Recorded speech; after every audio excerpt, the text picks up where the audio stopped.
Anime was profound in the 2000s. You'd start a show as one person and finish it as someone entirely different. And that's because anime used to mean something. For instance, Mushishi told these stories about people plagued by a parasitic life form called Mushi. These people would eventually be cured, but some of them would willingly go back to being a host for the Mushi and completely wreck themselves in the process. This used to baffle me until I realized that these people were addicted to the Mushi. This addiction gave them something that we as the audience couldn't quite understand. Thanks to Mushishi, I learned that it's impossible to understand what being someone else is really like. Where did stories like this go? I praise shows like Cyberpunk Edgerunners, Chainsaw Man, and Frieren, but they're still far from the masterpieces of the 2000s. Back then, the anime industry cared about offering the best it could, regardless of how marketable a show was. A classic like Princess Tutu would never come out today simply because the audience would bury it. So what do we have left? Season after season of Jujutsu Kaisen and other such titles that anyone can love. When shows like Kimetsu no Yaiba come around and smash records, the anime industry can only think of making more shows like it. And that's not the industry's fault. If Ochota and Kazoku smash records, we'd have a ton more shows like it. The industry only makes what people want more of. That's not to say that the hate Kimetsu no Yaiba receives is warranted. Yes, everything about Kimetsu is stereotypical, but you have to also realize that Kimetsu is a stereotypical anime done perfect. The only problem with it is that it's a cue for the industry to keep giving us nothing but Kimetsu-like anime. What we really want is anime that tests the bounds of our thinking and imagination. That's why Frieren sits at the top of my anime list. Frieren goes to show that 2000s anime still have a place in the here and now.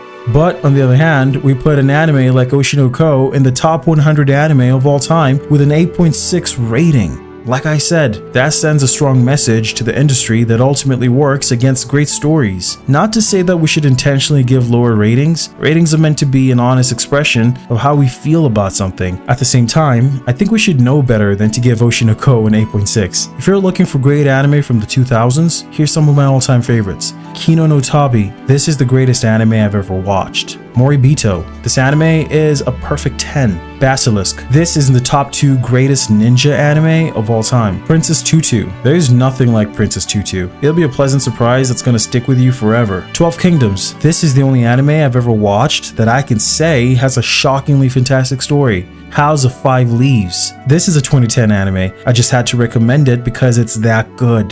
Gunslinger Girl. An anime about girls turned into cyborgs that work for the Italian government. It's sad but epic. Hikaru no Go. The best game anime of all time. It's deep, it's beautiful, and it will make you fall in love with anime all over again. Paranoia Agent. This is one of the deepest and most complex shows anime has to offer. There's a lot more, but I can't put them all on here. But hey, I make a lot of content and I try to mention an anime gem or two in just about every one of my videos. So subscribe and I'll catch you in the next one.